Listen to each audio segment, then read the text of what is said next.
Karthik, thanks a lot once again for joining us to have this discussion on what role operations can play in insurance across scale, across customer delight and profitability, and also to try and understand a little bit about what you're seeing at the intersection of AI and insurance as well.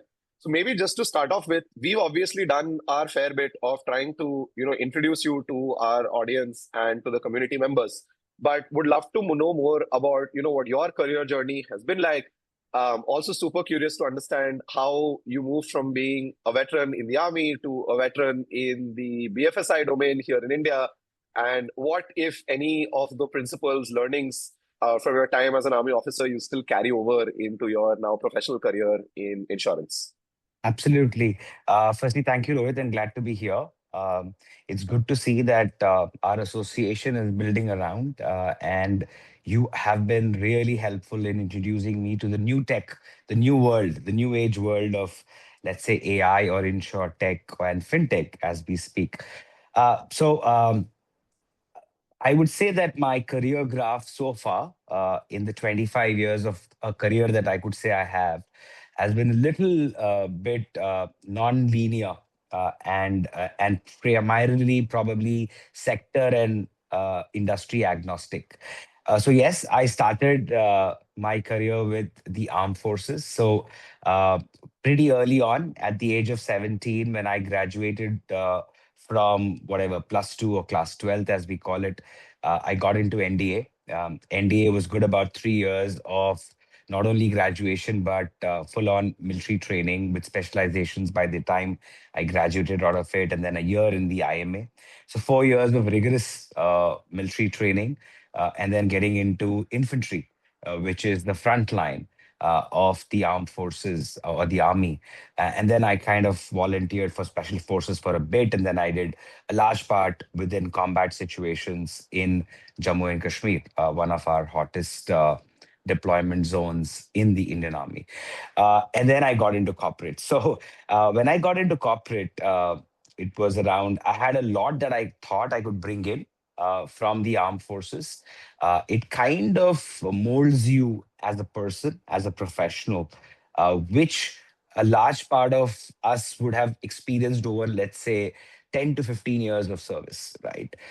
In the corporate. You get it early on in the armed forces because of the environment, the entire organizational structure with which, army operates with. We all know that a lot of the management, models have come out from World War II and after, and are now created as management models in the corporate world. So that was an advantage, which I definitely thought that I would get in. Obviously, had to get an executive MBA, which is where I went back into college, and then I realized that. I've always been in the front end of any organization, whether it was infantry or special forces, was actually leading in the front. And if I had to do the similar approach in corporate, one of the things that I thought was, can I get the bread and butter home? Into the corporate, which is nothing but sales, distribution, marketing, functions like that, where I could kind of really go out and kind of build businesses. Uh, Unfortunately, I think around the time in 2006 and 7, the corporate understanding about what veterans bring onto the table was very limited. And it took a while for me to kind of prove it, that this is a competency and a skill, and a little bit of an attitude that I bring on, which could kind of help me build businesses. So what I tried to do was I joined a startup. Startup were not the flavor in those days. I refused a few PPOs, placement offers from the college. And then I went and joined and the alumni of our college who were kind of incubating a broking setup, a real estate broking setup. And broking in those days in the real estate space was more a mom and pop kind of an approach on one extreme. And the other extreme were international property consulting firms like JLL and the Cushman of the world or CBREs of the world who were playing. So there's a huge spectrum gap. And these guys wanted to build something which was much more organized and much more Indianized, which one could say. And that gave me a lot of exposure to understand, okay, how do you make clients? How do you go and do business development? How do you actually sell a product, right, on the ground? And then kind of understand the nuances to kind of build it. I was fortunate to move from there to another real estate entity, which is Cushman, which is the IPC, um, where I did something that I was not educated or trained for. I ended up doing capital markets, which was having private equity funds on one side who had dedicated mandate and funds towards the real estate. And then I had developers on the other side who had projects, portfolios, or enterprise level equities slash mezzanine infusions that they were looking for. So that was both basically marrying the two to kind of get those investments done. Um, so obviously learned on the job. I didn't know. I would rather say that I didn't know anything about structured finance. And the first 6 months were amazing because I learned so many things, right from shareholder agreements being negotiated night long as you're kind of closing a deal, to understanding what structures, what instruments would work, how would structuring happen, what were the regulations in terms of preferred capital to versus debt, how would you structure debt in a mezzanine way. So this was amazing. And then one lunch turned my life around. And the lunch was a lunch with one of an old veteran who was into HR. And he and I had connected in our college when he came to as an industry representative to our college during our placement work. And he and I had lunch and in Gurgaon, and he spoke about Prudential Financial, kind of setting up a JV in India with DLF at that time. And Prudential, kind of runs a group insurance program for serving military of the US Army for the last 70, 80 years. And Prudential is a 150-year-old organization.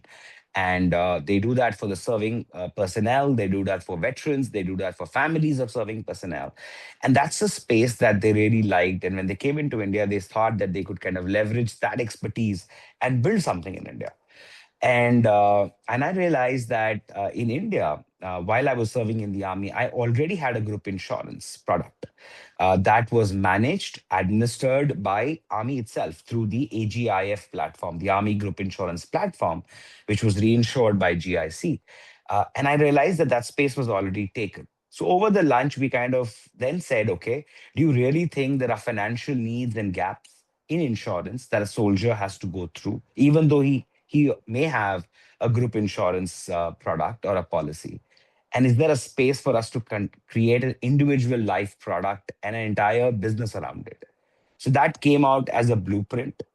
And over 1 year, the next 1 year, I helped them kind of create this into a little bit more structural business plan while I was still doing my work in Cushman. This was just out of curiosity and learning that I did. And this was way back in 2008. And after a year, I said, I got a call and said, you know what, enough of creating it from the outside. It's an entrepreneurial opportunity. You have a safety net while being doing something which is entrepreneurial. Never before in the Indian insurance industry has an armed forces personnel been looked at as a potential customer.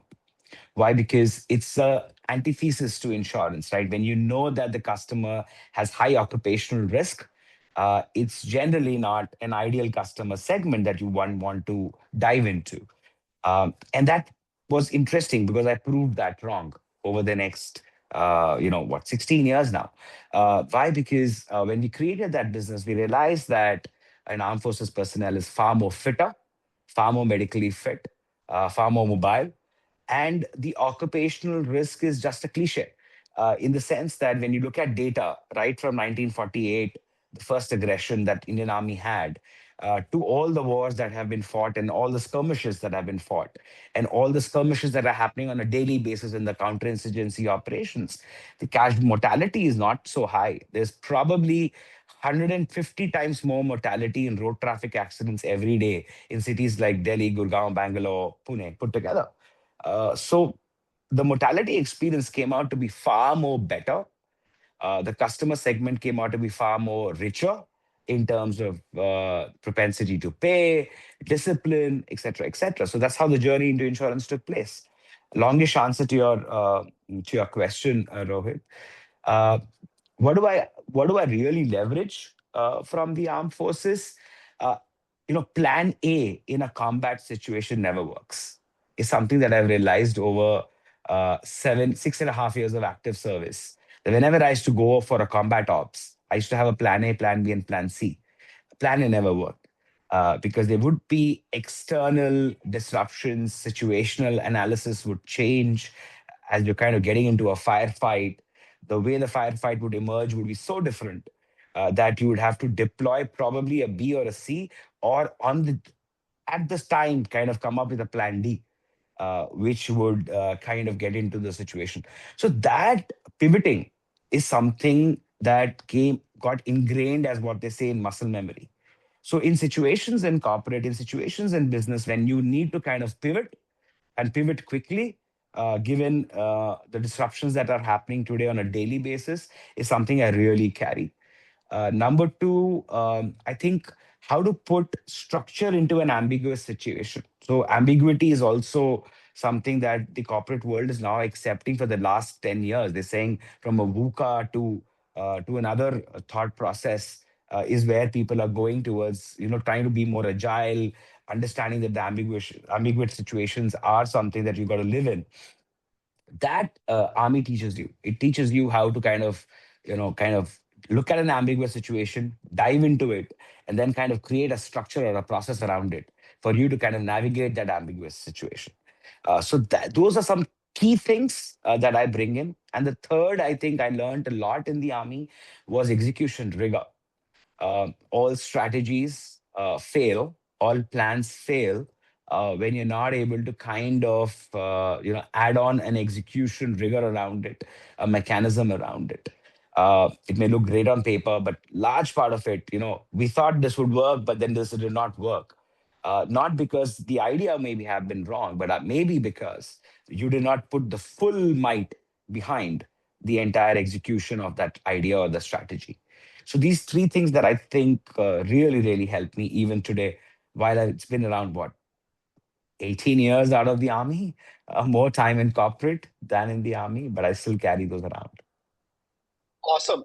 Thank you so much for that, Karthik. It was wonderful to sort of learn about your journey, to hear about how all of these things have intermeshed and interplayed.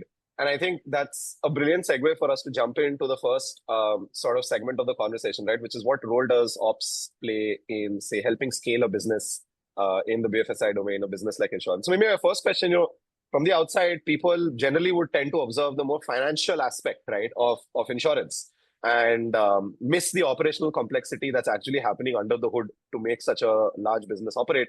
Could you break us down, what role ops and people play in insurance? Give us an idea of what that value chain, the customer journey, and the operational complexity looks like. I think it'd also be helpful for you to maybe tell people a little bit about what you do today, and then sync that in with the question. Sure.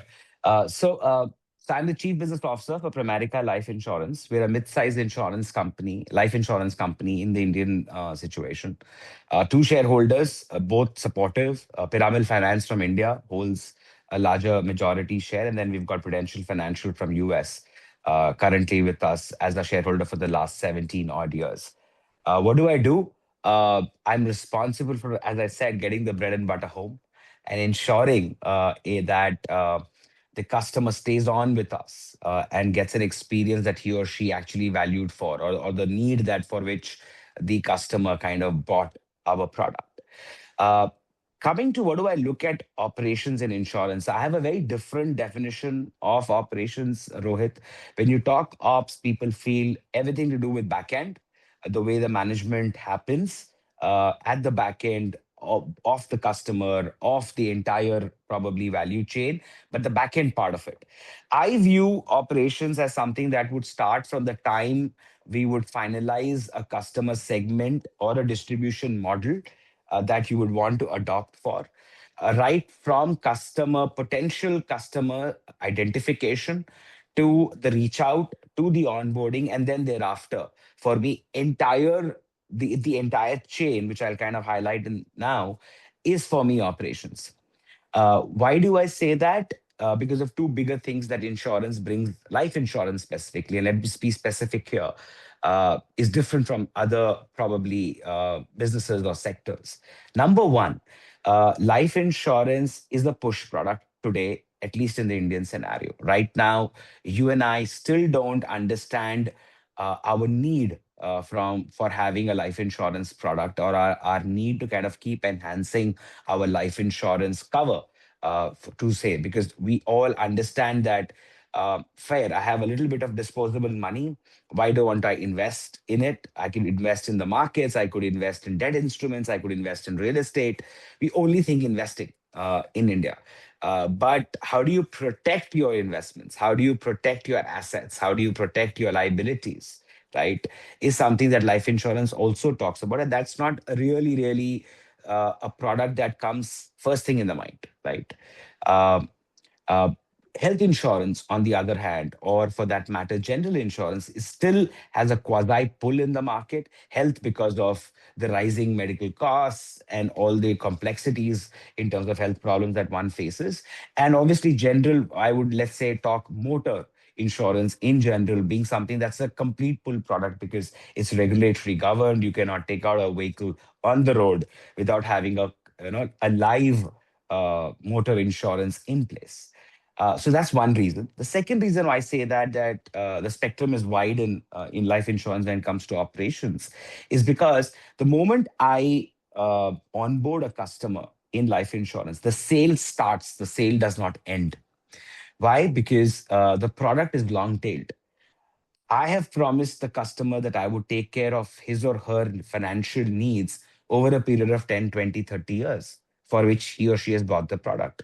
He or she has promised me that he would stay along with me, keep paying me the premiums every year till the time his or her financial need is not satisfied by me.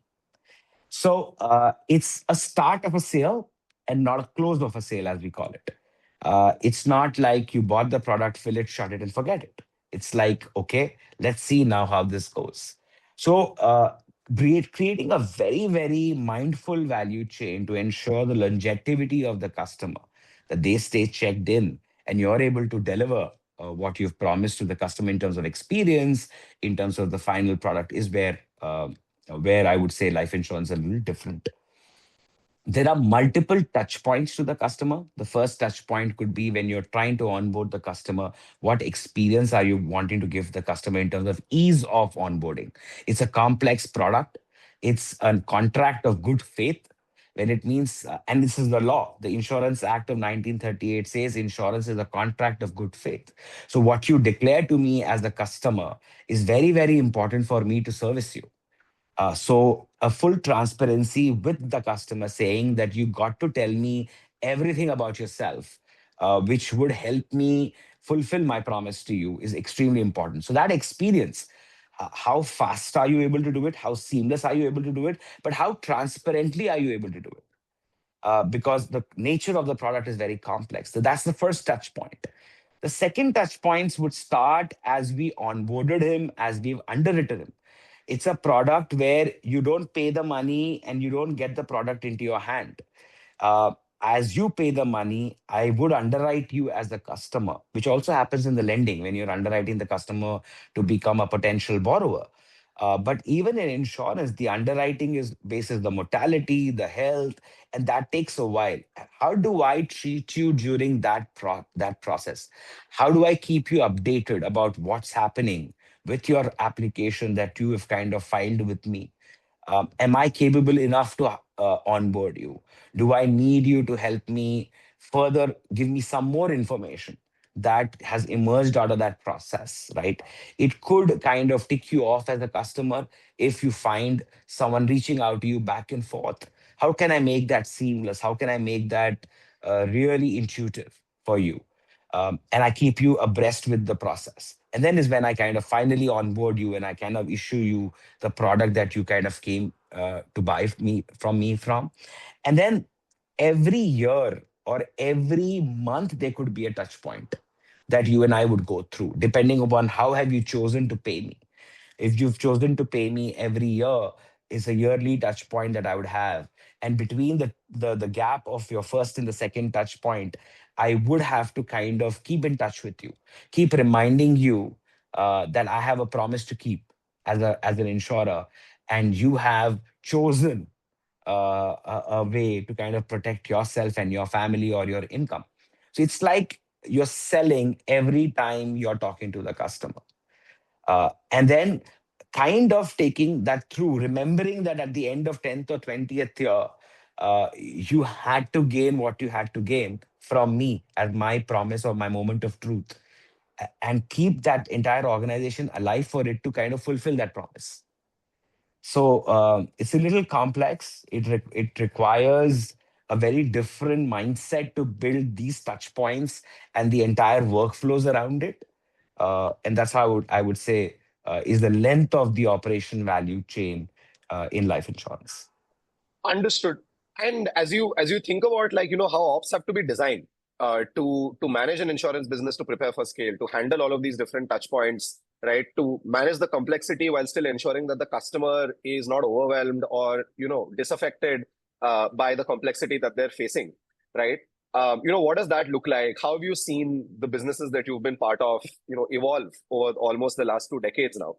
And some of the things that you all did from a strategic perspective, any initiatives that come to mind where ops really played a strong role in delivering value to the business? I think that'd be fantastic to understand. And also, if you could just give us a sense of scale, right? Like, how many people are we talking about? What does that setup look like where you have to implement all of this operationally? So let's talk about the second question first. So right now, we're also in the midst of transformation, right? When we started the company in 2008, the workflows were manual, right? You had to create these manual workflows. Then you kind of migrated to a rule-based approach where you still had humans, and that human touch was human on the process, inside the process, but the workflow was automated via, let's say, rules. Then you went to semi-automated workflows where you said, okay, if out of 20 touch points, hypothetically, can I manage 5 to 6 touch points through an automated process wherein I keep the customer abreast about what's happening in his or her life cycle, but then I do have the balance 15 where I'll have a human touch. So semi-automated workforce kind of workflows, which came out of rule-based approach itself, right? From a completely manual analog to rule-based, rule-based to semi-automated. Now you're kind of looking at redefining that entire value chain and saying that, okay, what are the touch points that I can completely avoid? What are the touch points? Let's say a preceding touch point could, let's say, an AI based approach on a preceding touch point, and I'll talk about that later. Can it eliminate, let's say, next 3 touch points and kind of make it much more shorter, seamless, and not overwhelm the customer? So currently, this is the journey that a typical life insurance company would have gone through in terms of looking at how have their touch points and value chains evolved over now.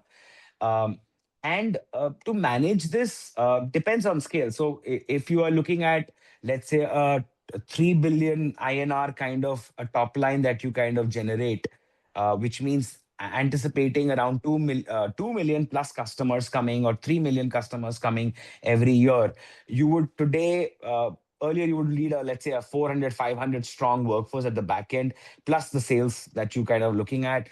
Today, that would have shrunk to, let's say, 150 to 200, depending upon the number of transactions which require a human intervention.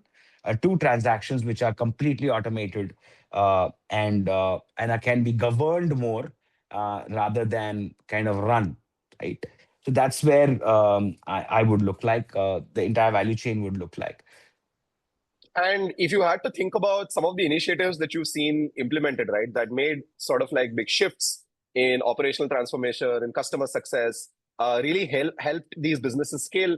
If you have any top of mind, we'd also love to hear about them. So, a couple of things that we learned internally, actually, and I learned internally. So, one of the things that I learned is when you have a customer in the center, and a lot of people talk about this customer in the center. What does that mean, right? You have a product that you think will fit the need of a segment, and then you've identified that to be a segment where you want to kind of bring that product in, uh, and then you as you get in, you start to learn about more about the customer. So that's one approach. Works in a lot of industries, works in a lot of products that you kind of think you understand the need, create a product to fill the gap, then take it to the market, understand the segment as you kind of place the product in the market. In insurance, I realized that there's a finite set of products that insurance can create, right? Because it has an angle of mortality, it has an angle of long term pricing, it has a regulation that governs all of this. So, really knowing who your customer is, how does he eat, sleep, how does he think, what are his financial needs, what are the financial gaps, actually becomes brilliant. So when we started the armed forces business, we understood the soldier very well. We knew what the soldier would go through in his entire life cycle as a soldier, from the time he or she gets recruited to the time he retires, right? And that's because of obviously understanding of that segment, coming from that segment helped me do that better. Now, when you do that, you realize, okay, what was the product that would fit the bill, or what are the array of products that one could kind of help them fill their financial life gaps, right? How will they behave? What will they like? What will they not like? When are they available? When can I touch base with them? When can I not touch base with them? What part of the entire value chain I need to automate today, rather than waiting for waiting for a technology to come in? Is there a way for me to automate it, right? And I'll give you some examples of it also. So that really helped, and that really meant having the customer in the center and creating the entire business model around it. Who is the right person to reach out to that customer? How do I reach out? What is the distribution mechanism? If I know that they live in self-sustained military bases, which are restricted military bases, how will I enter? Are they allowed to be digitally present in the social media or in the other digital medias? So if not, then how do I kind of get into them? How do I service them? Analog, digital, all of those questions had to be kind of answered, right? So when we learn, and I'll talk about this a little more, but when we learned this, every business that we created, which could be even insurances, the main stable businesses are tied agency model. What is tied agency? You recruit advisors who are licensed advisors of yours who undergo a license program or a process, and then they kind of distribute for you. And those are purely based commission based advisors. You've got bank assurance partners who via their banks distribute for you. You've got brokers, corporate agents. So we use the same tenets as we build the other distribution models. We said, okay, if I'm looking at a city, a tier two, tier three city where I feel that the customer base has a socioeconomic A, B, class C, and I know that this is the segment that I want to get in, we understood that segment much more. Why? By saying that what is that economic activity that drives that city? If let's say I'm getting into Shimla, I know that Shimla is a horticultural hub. So the entire ecosystem of horticulture, it could be the logistic providers to providers who would kind of serve the horticulture industry to the orchard owners. Everybody forms that ecosystem. If I understand that ecosystem, I understand how they operate, I understand how they, their needs are. It's very easy for me to build a business around that in that city, right? So that's called a cluster-based approach because it's not as simple as how a soldier was, because it's an open market where I understand the real soldier, which we call as affinity marketing.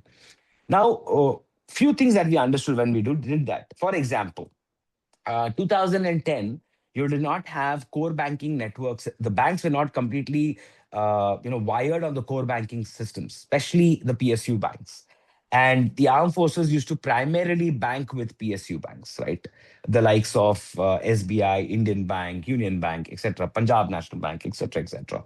So now a soldier was deployed in a location for 2.5 years, 3 years. Either he would move with his battalion or he would move singularly to a next posting in 2.5 years. He used to shut down the bank account in the existing location, go to the new location, open a new bank account to kind of get his salary benefits. And there was a system within the army, the accounts department, where if he was shutting this down and opening a new bank account, that information would flow in so that the accounts could kind of ensure that they remit the salary in the right bank account at the right time. Now, that was a disaster for us. Why? Because we sold a long term product with to the customer. which he bought in station A where he was posted. And he was supposed to pay me for 10 years. So we kind of linked his bank account to ours for him to be very, very, tension free for us to kind of deduct money from his bank account the time, like a typical ACH or an ECS transaction, right? Now that bank account ceased to exist with which I had a mandate. He shifts to another location, opens a new bank account. Now he doesn't know how to touch base with me. I don't know how to touch base with him. Mobile number portability was not a norm that time. So even his mobile number would change, his bank account would change, and everything fell apart. Not because his intent was not to pay, but the entire ecosystem was wired that way. And this was 2010, 2011, where all the tools and at our disposal were not there, right? So what did we do? First, we went to SBI, which was 85% people were banking with SBI, even today. That's the same situation. We kind of asked them that you've got 12,000 odd branches, you've got 4,000, which is networked on the core banking software. What about the balance of 8 odd thousand? So then we kind of gave them the idea and we introduced them to the army, the local authorities for them to get branches inside the cantonment in the shopping complexes, which they did. And they kind of really helped us say that, okay, while a person is shutting down a bank account, he's opening another bank account, which is also of my bank only. Can I network that too and kind of give you back the information that 1, 2, 3 has shut down, but 4, 5, 6 has kind of, same person has kind of come up with the same KYC and opened up 4, 5, 6. Kind of, then I link up. Then there was no Android, there was no iOS. So there's Java. So we created a Java based app. And we called that M Sampark or Mobile Sampark. And what we did was that was an SMS that I would send it to you as a customer. That SMS had a link and you could download an app. Now you change your mobile number, but you kept your handset, the app would work. You change your handset, but you kept your mobile number, the app would work. Only in, let's say, very least probable situations where you changed your mobile number and handset at the same time is when I would struggle. Now, what I would do, that was a push-based system. So I used to download that app, used to put in your particulars. It used to tell you that, okay, please push me. Where are you? So the guy used to say, I moved in from, let's say, Delhi to JNK, Srinagar. So he used to push back saying, now I'm in Srinagar. I used to get that information that he's now in Srinagar. I used to push back another information saying that, okay, now that you're in Srinagar, this is your contact point. This is my branch that you can do. These are the two guys who are going to be in touch with you to kind of service you in the future, right? Uh, and then I could push back more information. Listen, you know what? Your mandate with us, which was helping us kind of collect money from you, has expired. You've opened a new bank account. Can you kind of help us fix that issue right away? Right? And that became a rave in the army, by the way. We had to discontinue application. Obviously, till 2020, we ran that on the Java format. Obviously, it didn't support. And now we're kind of coming up with a new portal, which we've come up. But there was a huge demand from the customer. Hey, why are you kind of decommissioning M Sampark? We said, yeah, we're decommissioning that, but we're going to get you something new. Don't worry. Yeah, simultaneously. So every sixth soldier of the Indian Army is insured by Pramerica Life, right? So that's a huge base. And these were lessons that we learned coming out of that business. And then we kind of replicating those or kind of building those lessons into real business cases and used cases as we are scaling up in the other lines or other segments of our company and the business. No, absolutely awesome. And I think you've given us also a brilliant segue into the second part of our conversation, which is to talk a little bit more about the customer, to talk about profitability and how some of the more bottom line initiatives can work, right? So you've spoken about customer identity. You helped us understand, how do you build very tightly around it, right? And this is probably one of the best definitions or examples of like customer centricity that I've ever heard. It was absolutely fantastic the way you guys had to pull so many different things together across people, government, operations, technology, to do such a simple thing, just like tracking where is the customer now and how do I ensure I can reach him and he or she can pay me back. On those lines, right? Let's understand a little bit about in the context of insurance specifically, right? What is like customer experience, customer delight, customer success? What do these things look like, right? Like for you all as insurers, what do you see as that aha moment for the customer, or those things that really satisfy or give some joy to a customer? How does it help with retention, with upsizing of your policies, with the willingness to say buy additional products that are necessary or important, but say, as you said, right, like the customer is not necessarily the most aware. Would be helpful to understand what that looks like. And if you could tell us a little bit about how operations can play a role in driving that NPS score and driving that customer success, that retention, all of those aspects. So, multiple aha moments in the entire life cycle, to be honest, that is the potential aha moment. First is, as I said, how fast are you able to give the customer the product when you're onboarding him, right? And before that, how seamlessly are you able to do it? Like, I don't want to come back to you second or the third time after you've given me the application, or you've kind of decided to be my customer and say, you know what, hi Rohit, I still need 10 more documents from you. I need five more documents from you. I need five more declarations from you. I think I lose you that same very moment, right? Because you as a customer may not appreciate. Maybe there's genuinity in those asks, right? But you may not understand as to why are they asking me so many, and that becomes the first touch point. So if I can integrate a lot through third party aggregators, third party providers, to get a lot more information about Rohit rather than taking it from Rohit, is the first aha moment.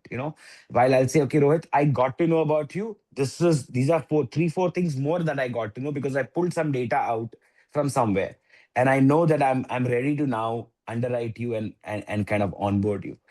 Then the entire experience of onboarding, right? So what happens is, everybody likes market automation, right? So now Rohit has become my customer.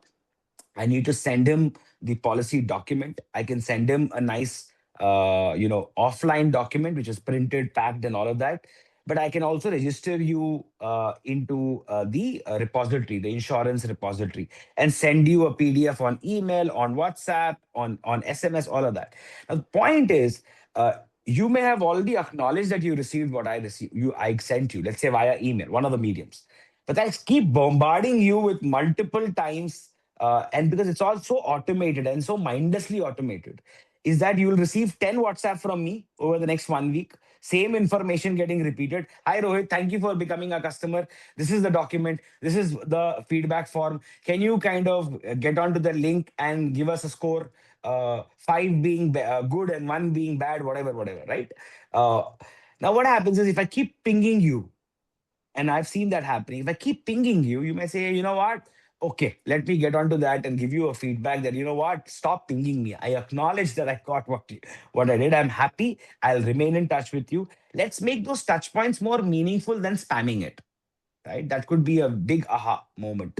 Now, you are due to kind of come back and pay me. You've taken a product where you're paying me after a year, let's say. Uh, so now what happens is, before the 13th month kicks in, technically, when do I communicate with you? And how do I communicate with you?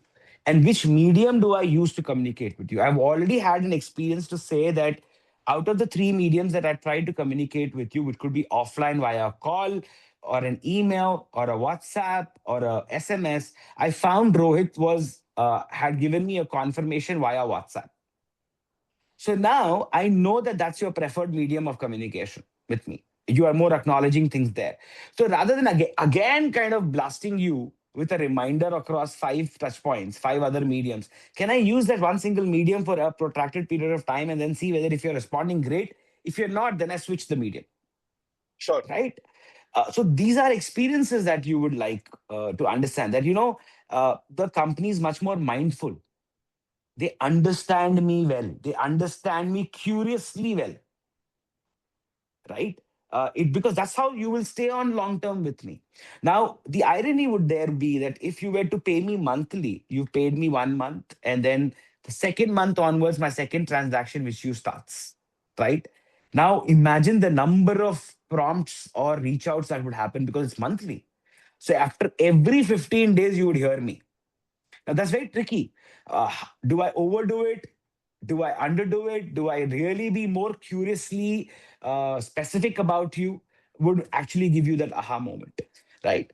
The last aha moment, and in between the entire journey, there are few more aha moments. For example, you've heard something about the market, you've heard something about the industry, you've heard something about what's changing around, right? And you're waiting that, okay, I've had a product with an insurance company, what's happening with that? If I would to proactively come back to you through your preferred medium and say, you know what, this is what you would have heard in the news, this is a collection of what you're hearing about regulations, laws, market situation, and this is where you are. Don't worry, this is where we've got your back, right? If there are things to change, I will be telling you at the appropriate time in a way so that you can rethink about your financial priorities or your needs. And then last is obviously the moment of truth, which is for which all insurance companies are supposed to be built, which would be when your policy expires and you get back whatever you thought would get back, or there's a death of the policy holder. At that point of time, how do you communicate and how fast you communicate, and how do you keep your promise is the real moment of truth, right? If you're working in a segment that is an affinity in itself, it could be, let's say, a bank. If in a banking a bank customer went through this the entire situation where he or she could not survive, and using the bank's network, you were able to reach out to the next of kin and kind of fulfill the need. That the bank would then kind of talk about it to the other customers, right? Even though the customers don't know each other. So that's the real word of mouth that comes through when you kind of live that moment of truth. So multiple aha touch points. How I keep saying this: how curiously curated can you be to kind of satisfy the customer? Is somewhere that will let you know. What do we do about reassessing the needs of a customer? Now, you were 25 years old, you had different priorities in life, and you brought an insurance policy because you realized that there's a certain need that the policy was filling in your asset and liability. As I say, a balance, every individual has a balance sheet. There's an asset side of the balance sheet and there's a liability side of the balance sheet. Now, uh, how are they matched is something that an insurance policy, a life insurance policy, helps you to do. You have a home loan that you've got to pay, that's a liability, not an asset, but you have an asset, which is the home. Now, you've paid something upfront, but you've taken a loan for it. Minus that is your liability, right? So minus that is something that you will put as an asset also, and minus that you would put as a liability also. So you have to make that ALM match, right? The asset liability match has to happen. Now, as you grow, as you kind of age, those asset and liabilities keep changing. You have a kid now into foray. You've got married. You've got parents who are now retired, and you've got to also be mindful of their survivability.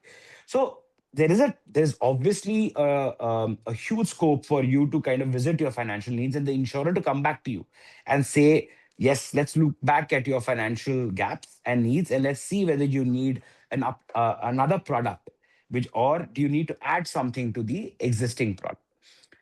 However, the timing here matters, and that's where operational efficiency comes in. The customer need is evolving. It is evolving on a day-to-day basis, but you may not be able to address those, or you should not be able to address those needs at every time the need changes. Why? Because as I said, it's a long-tailed product. Now, the general analytics that we've come out from customer behavior is when a customer pays for at least 6 times with you, he's at 6 financial touch points with you, then the customer stays along with you. Now, in a monthly mode case where a customer is paying me monthly, which means 6 months. If the customer's run with me for 6 months, rest assured he's going to run with me through and throughout, because in the 6 months I would have filled those gaps, fixed those issues that he would have faced with me, and he would also have got into a behavioral muscle memory of, okay, I've got to pay this much amount to the insurer on this date, so he kind of gets into that rhythm, right? In case of an annual mode, it gets a little tricky because a customer, till the time he does not pay for 4 years, which is 4 touch points or 5 touch points, you doesn't get into that muscle memory, right? Because the touch points are spread far across, right? Rather than having it monthly. So those are the points that we've identified where I can reach back to the customer. Once those milestones are kind of done, then listen, you've been loyal to me. I've been loyal to you. You've got the hang of how I do it. Can I now sit with you, relook at your needs, see whether you want to really look at an opportunity? It may look delayed in some cases, but you're also protecting your entire life cycle and the entire efficiency, which you've already done by losing the existing customer to just to sell another product is something that is not very wise, right? You've got to protect what you've sold and then get that benefit to benefit that customer too. Amazing. I think that's quite a uh, unique problem that you're solving, and unique way to look at the exact problem that you're solving. And I think one of the questions that I have, slightly on a different, lens, from a different lens, is that while looking at customer experience, you also have to kind of design your product and your processes since you're basically selling your insurance to a very unique customer segment, right? That's not a very common thing that people are doing. So there's a lot of things that you have to innovate, a lot of things you have to kind of work around. So there's a high degree of risk management that you have to do on a day-to-day basis, right? Whether it be with your products, whether it be with your customers, and how you design all of that. And then trying to balance that thought process along with keeping your product simple and efficient, and at the same time you being the CBO and focusing on growth as well. Like these are like massive three different directions you have to look at every single point in your day, right? So how do you go about this entire cluster of thoughts, if you could let us know? So all the three process, let's talk about three different domains that you spoke about within the entire insurance life cycle. You spoke about risk management, which is you're pricing that risk, right? You're pricing the risk of an individual. You're pricing that risk for long term, which is 30 years, 20 years, right? I may know you, your lifestyle, your medical situation today, but how would you kind of emerge out 20 years later? So hard to predict, right? So that those are the mathematical models that the actuaries get paid for, right? So that's amazing. That's how you kind of drive the price and create a product. Now, when you're creating a product which says that there is an arm of saving in the product, there is some kind of investment that's happening in the product, wherein I'm buying, let's say, a paper or a script for 30 years, right? Because I have to guarantee you something today. And I have to buy a paper, even if it's a treasury bond, I would have to buy a 30 year paper. I have to also hedge that risk. Then kind of build the product which says it also has the core life insurance value, which is sum assured. In case something happens to you, your family would get at least this, which could happen any point in time: second year, fourth year, 10th year, 12th year. So amazingly complex risk management framework has to be built in for you to kind of live through the entire three scales that I spoke about, right? You said the product have to be simple. That's a journey that is still on in the insurance industry. I don't think any of us as insurers have kind of come to that point where we are making it completely idiot proof simple, right? Very difficult when you have all these angles to play for. But yes, we would say that the steps have begun for us to get into that situation, right? And the third is growth. Absolutely. So when you talk about growth, one of the things is, can I make more and more products and then drive growth? More products means more customer segments that I can tap into. Each product would probably help me service a certain customer segment. That is great.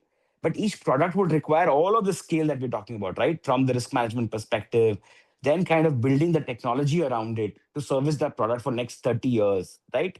So the technology infrastructure has to be super robust for you to do that, right?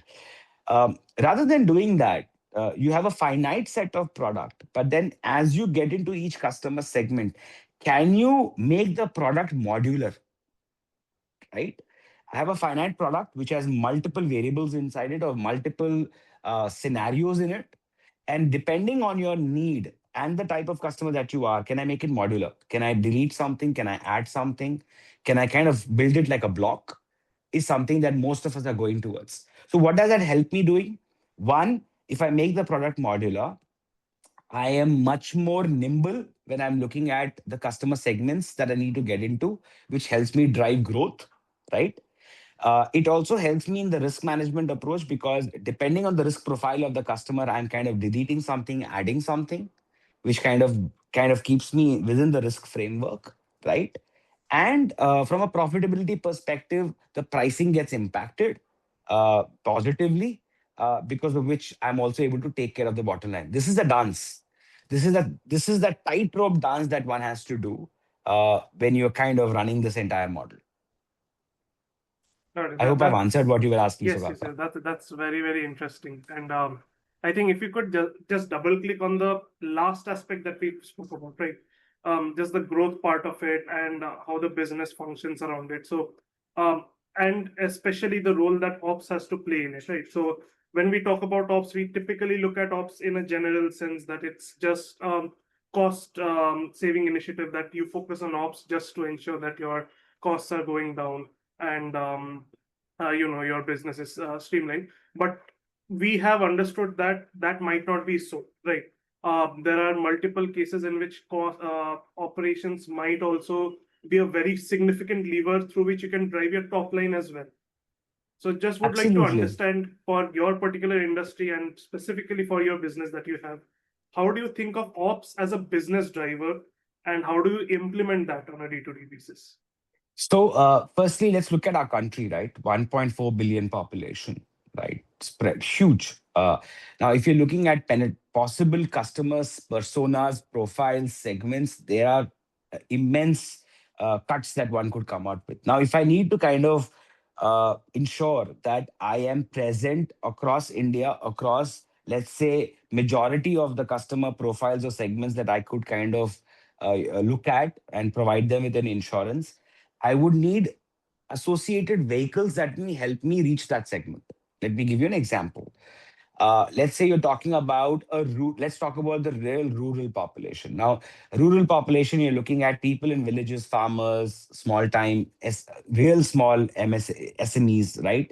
Cottage industries who are operating in those areas. Now, they do also have an insurance need. They also need insurance. They're also borrowing money from, let's say, non-organized sectors like money lenders to organized sectors like microfinance institutions, which are a bridge between the money lenders and the banks, because they may not be accessible to the banks, right? Now, when they're doing that, what is the right vehicle for me to reach out to them? Obviously, if a microfinance institution is the prime engine that has already reached that rural segment to service them for their needs from a capital or lending perspective, can I kind of ride with them to kind of also insure them? So the right vehicle to reach the right customer segment, as an example, extremely important, right? Once you kind of derive that, once you do that, then you have to figure out that, okay, there is the growth aspect that will come from number of customer segments that you're trying to tap into, given the size of our nation. So that's what will drive growth, because then you will kind of bring in those products to kind of satisfy the customer segments that you're trying to reach. Now, how does operations play a role? Now, if I understand what a microfinance customer is versus what an armed forces customer is versus what a corporate tech guy is who works in an ITES firm, and I'm able to create specific rules on underwriting, evaluating that life, then I make the journey seamless for that customer. So, okay, I know, okay, there's a corporate guy who works in a tech firm or in a startup. This is how I would look at his signature. These are the variables that I would look at when I'm evaluating the mortality or the health of that individual, versus when I'm looking at a rural farmer, this is how I would look at the person. Versus when I'm looking at someone who's a entrepreneur, but a small and medium enterprise entrepreneur in a tier three town who runs his own shop, a proprietary firm. This is how I would look at it. So creating those personas and then creating those rules to kind of evaluate the customer, which in our lingo we will call it, let's say, underwriting rules or servicing rules, will help us make that entire process seamless. Awesome. I think It's been a very interesting sort of set of conversations around ops, but from a very customer centric lens that you helped us understand. I think the last part of the session is one that I've been very keen to discuss with you, because I've also seen in interactions that it's a theme that you're quite focused on, right? Which is, what is the role of AI and what is it going to do to insurance as a sector? Maybe before we get into, things like opportunities, how you like to evaluate solutions, right? How do you think about implementation and what your expectations are from potential technology providers?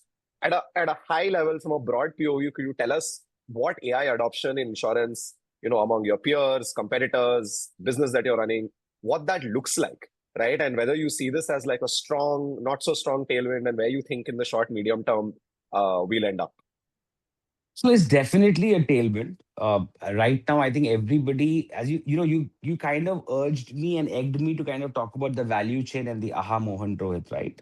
Now, each of those touch points could now get better if you have AI coming in, playing a role which is much more proactive. So there is definitely a need, a space that can be kind of tapped into.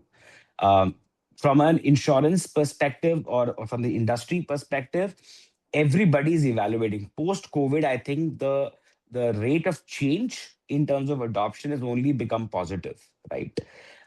Because there were multiple issues where which COVID kind of helped you understand as an insurance company. One such example I would give is COVID was an extraordinary moment, right? Extraordinary event. Now, what happened after that event is your risk model started to fail, because, in a way, you had figured out X amount of mortality happening in a customer segment, but you had X plus four times X coming out, you know, and you had an operational efficiency that you had to manage, but you also had a promise to kind of pay the customer, right? So we did that. So people did that. Some people did it efficiently. Some insurers took a long time to come to that effect. Some people for the short term had to revisit their risk models, but yet be operational efficient, yet kind of fulfill those promises of claims. So these such catalytic events, right, kind of prompt you to say, okay, what better can I do in terms of the entire life cycle, and where can AI with a lot of data coming in the background help me kind of be ready for such future events, and also make my entire process efficient. So there's definitely a tailwind there, and a definite intent to kind of adopt towards AI. But I think the confusion lies in what and how, right? And how much. So I think that's where the dichotomy is. And staying with that thought, right? Like, as you mentioned, there are multiple aspects of the touch point. There are so many different processes that on which potentially solutions can be implemented. If you had to think about some of the key opportunities you see within the process and value chain, right? Which you're excited about, which you see in general, the ecosystem is excited about. This could be, oh, can I implement AI for customer support? Can I implement AI for customer acquisition? Can I implement AI for the core underwriting itself, right? Or certain aspects. So I wanted to maybe get a view like this. One, what are some of the areas which are of interest or of top of mind for people in the industry? And how do you decide, right? Like, are there safeguards? Are there things that you can't do, either regulatorily or because operationally it's too complicated? Or there are just certain opportunities which you see as very clear low-hanging fruits, ki, hey, for the business, for the employees, for the customer, for the regulator, for everyone.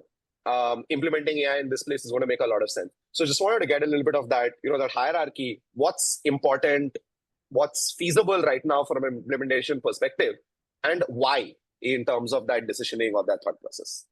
So I think the biggest push to start this, to start this entire view, would be the biggest push is coming from the regulator, which is amazing, right?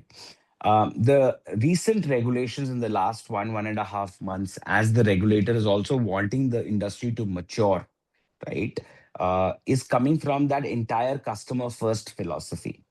So the first thing, let's say that the insurers say that, what, complex product. Sugata asked me that question, that how can you make it simple?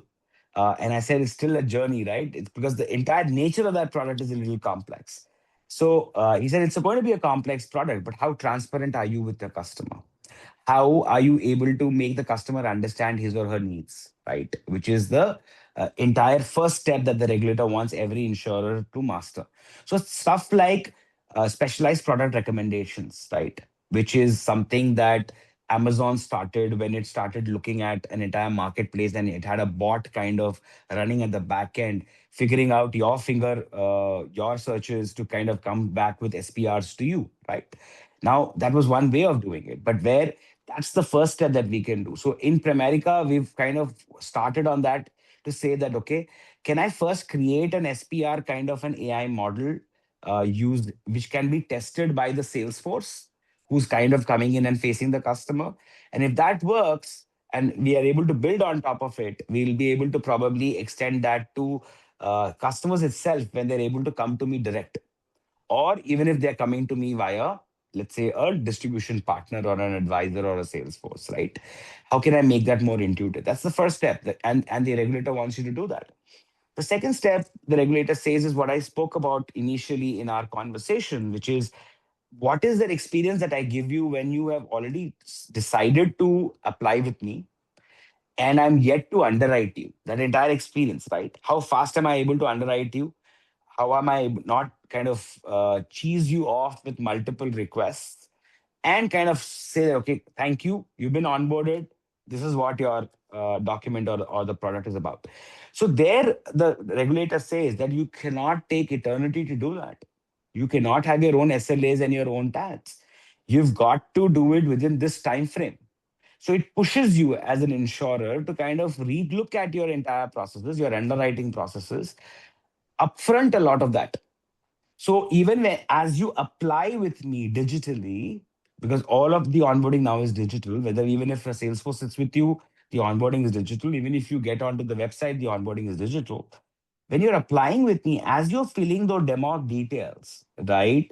There is an engine that is running in the back end that is throwing, which is referring to certain databases, looking at your this thing analytics, and then saying, okay, fair, Rohit can be underwritten right now.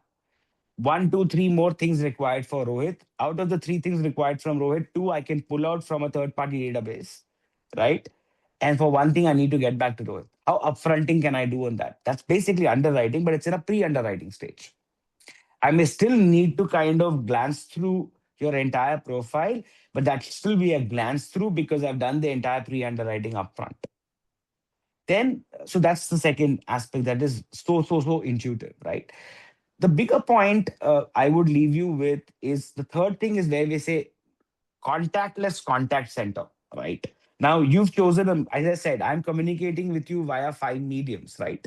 Uh, for three of those mediums are, let's say, automated via CRM, which could be email, WhatsApp, and SMS, right?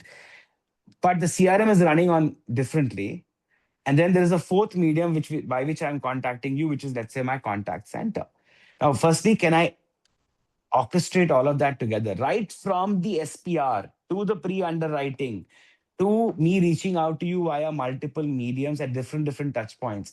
Is there an AI orchestration that can happen so that my marketing automation via the CRM is also in sync? They are not silos. They are not different tools in silos, right? But there's an orchestration that is happening through and throughout. And then Understood. look at contactless contact center. So, there is no 9 to 5 that's happening there, or 9 to 7:30 that's happening there. There's an agentic AI system that's put into place where, depending on where you need the call, no, you will get a call. You say, I want to, you want to speak to me. Please reach out to me at 11 p.m. in the night. I'm a venture capitalist guy. I'm a venture capital partner. I don't have time. I'm closing to 5 transactions. I can only talk to you at 11 p.m. Now he says, no, sorry, sir, we are not available beyond 6:30, but we can call you. Tell us an alternate time. You don't want to reach out, talk to me. Then you say, you know what, bugger off.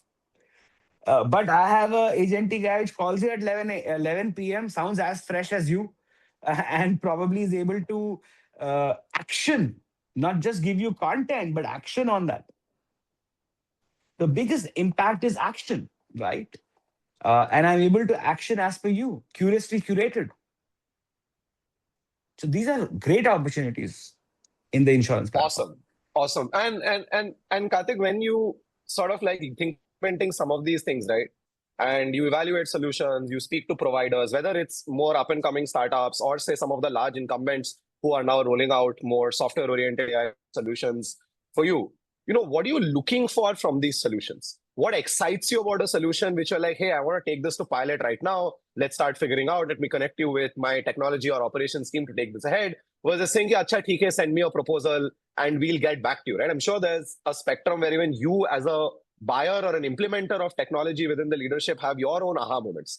So if you could give us some of those top 2, 3 things that really excite you about a solution that makes you want to go ahead with solution X instead of solution Y, I think that's something folks in our audience who are, say, working in insurtech or insurance AI would deeply appreciate from your side. So I think proposal stages are already off. Today, if someone comes and tells us that they have the solution, right? I would rather, and at least what we do is we kind of say them, okay, let's talk through this. Let me tell you where am I, what's my gaps, and let me watch your solution fit in or not. Because that's where we start evaluating options. So the first step is to connect with various stakeholders to see whether the solution that the gentleman or the firm is bringing in makes sense for us, and whether it is implementable or not. So the that evaluation is the first step rather than saying, you know what, send it. It does give us a lot. For example, all these limited touch points that I spoke about, right? There are many more, but I spoke about some 3, 4 of them during our conversation now. Someone coming with those solutions, we would definitely evaluate, right? But again, there are two things that happens there. One is each of those solutions are siloed, right? So people will tell you, okay, I'm going to help you in the pre-underwriting space, right? I may be able to kind of really simplify that entire thing, help you pull up much more analytics and data about the customer. But then I've got to plug in that via an API in at that stage of the onboarding. But someone else may come up with a SPR sort of for me, right? Someone else may come up with a contactless contact center. Someone else may come up with a CRM automation. What we are realizing is while all that is great and everybody's been doing that for last 5 years now, 5 years now, yeah, absolutely. But then there's still individual partners. So what has happened is, you ever been to Delhi 6, Chandni Chowk, Rohit? Ever Yeah, been to yeah, that sure, place? Yeah. sure. So amazing food, amazing experience. But one thing that'll strike you in some of those katras, as they call them, is that you'll see overhead, you'll see those electricity cables, right, meshing into each other and creating this amazing grid, which looks superbly unorganized yet organized, right? That's the IT digital infrastructure in an existing insurance company today. You've got a policy admin system, you've got a middleware, and you've got a frontware where you're using it, you're connecting all the three. Now, the policy admin system is a simple, a state of not. I won't. It's an archaic system which is there, but people are now building into that situation to kind of make it more SaaS, make it more AI. So for an older insurance company that has been in the business, they already have a frontware, they already have a middleware, they already have a pass. Right now, all of those solutions are plugins that are happening on either of those three or all of those three. Generally, the pass is not touched. You generally are doing it in the middleware and the frontware. But then imagine it's like a modular rocket, which is now a little bit messy, and then you've got pods coming in at every stage. There's no single orchestration happening, Right. which is not a challenge for all the new licenses in the life insurance or the health insurance space. Those companies can create everything on AI from scratch, right from the policy admin system. And policy admin system is important because you've got to take the customer for the 20, 30 years. You and I may not exist in the firm, but the customer is going to stay longer than me in the firm. And I have to service that customer. So there is an in-depth need for that policy admin system to work, right? But so that's the challenge today. And that's the opportunity too. Understood. And maybe just to double click within this, Karthik, are there, say, parts of the technology stack that at least today you're seeing people are staying away from, right? For example, outside of, say, insurance, in other industries like manufacturing, trade, we're also seeing that the core ERP system itself, right, which used to be, say, a more legacy system operating off of any of the large incumbents, whether international or local, And you would have the traditional complaints from people that, hey, they're not customizable, they're not queryable, data sits in very, very standard static fields. You want to add even a custom view that's like a 2 month implementation and like $500,000 that you pay your very expensive ERP or CRM provider to do for you. But at least in the mid-market segment in US, etc., we've been seeing that people are starting to rewrite and build ERP systems from scratch, which are more AI native, right? That they store data in more unstructured forms and they represent what you need when you need it, right? Rather than have it in a standard field. You can directly run, say, if it's for an FMCG company, you can directly run, say, forecasting, inventory optimization, truck scheduling within the ERP itself, right? In a much more simplistic sort of natural language sort of manner. Just try to understand, do you think that something like the policy admin system in insurance is ready to move from its current static nature to something that's more AI native or queryable? Or do you think, at least in the immediate future, it's some of these more point solutions and then expanding from there into an orchestration layer, either starting with customer support and expanding, or starting with pre-underwriting and expanding, or supporting with customer acquisition and SPR and expanding? What do you think that approach is going to sort of look like, at least from the vantage point you have in the Indian ecosystem? So policy admin system ready for a revamp? If I were to put it as simply, absolutely yes. It's about the for an existing insurance, it's about the size of that change, given the number of customers or the vintage of the existing of the firm that would kind of make or break that decision. That transformation from an existing pass to, let's say, a pass which is built from the scratch like an ERP, the example that you mentioned is the call, right? So, for example, some of the larger insurers have done that. We have done that. So we have two different passes, one for our individual life customers, which are individually approach customers, and one is group customers, right? Where I would reach out to your organization and onboard you as one single group. I would reach out to a lender. All his borrowers come under one group. On the group system, we've already migrating from a traditional pass to a SaaS-based pass, right? Uh, on the verge of probably launching that. But the transition is painful depending upon the number of data, the amount of data that is there, and the number of years that you've kind of maintained that data. That transition is a little painful, but it's the call that one needs to take as to when you want to do that, right?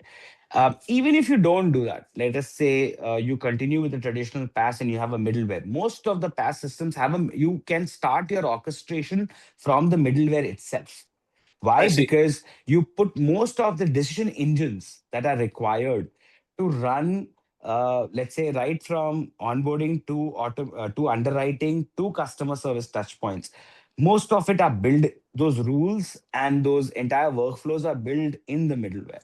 So that itself could be orchestrated. So one could keep at least looking at building the middleware down to the front end systems to be much more grounds up and orchestrated via AI while keeping the past there. That also could I be an see. approach. So there are multi approaches that one could kind of follow. Got it. And just maybe the last question, for this session, how should companies think about when they're trying to implement, when they're trying to sell to you, right? I think in as we've seen even traditionally with complex like IT or technology transformations, and we're also seeing it with AI, especially in large industries and regulated industries, implementations can be difficult. The sales cycle can be very long, and arriving at that joint sort of aha moment for both the vendor or the technology partner and the buyer or the firm can be challenging, right? So, any top sort of high level thoughts that you have on what people who want to sell solutions to you can do to make your life easier, to make it easier to implement? What are some of the nuances and complexities they should keep in mind when they think about a technology implementation at an insurance company? So most of them come without knowledge about the current tech infrastructure that insurance companies run. Most of the insurance companies run on a couple of pass models, a couple of middleware models. I think a depth understanding that they could kind of gain upfront about it. Because once you're coming in, you're saying, okay, I have a solution, I can integrate via APIs, and it's simple. While I get into implementation, I'll understand your system. That makes the implementation long tail. That makes the entire thing kind of drop off the point. Can you with 24 or even 50 insurance companies in India, including health, general, and all of that, you still can figure out, okay, these are the systems that they operate with. I know how to work with, let's say, a Life Asia or an Integral Life. I know how to work with a Cosmos. I know how to work with XYZ, because these are the systems that these guys have done. And I come up with solutions to upcoming problems that one would face while I'm doing the integration upfront. And I say, you know I what, see. I'm going to fix this. Most of the time what happens is a startup which is extremely energetic, promising solution, they come and they learn with us, we learn with them, we help them build their solutions. It has happened with us. We've had a front end, we've just launched our new onboarding journey, and it was a startup whom we helped. They helped us understand how can we make it more modular. They learn from us and they kind of build their entire the new product now, right? Because they learned that the old product had these tweaks, and now as they were I building with see. us, it's good for them, it's good for us, but obviously the timeline that it took is around 1.5 years now, right? So a better understanding, and then would be better come up with solutions that you know that the problems that you're going to come face, given the legacy systems that one has. Got it. Got it. Understood. No, thanks a lot for taking the time and doing this incredible session with us. I think it was an absolute masterclass on both operation on both insurance and how you sort of think about operations from a very technology and customer centric way. Thank you once again for taking out your precious time on a Sunday morning. And it was an absolute pleasure to have you with us, Karthik. Likewise, Rohit and Sagata. Lovely talking to you guys. Thank Awesome. you. Thank you.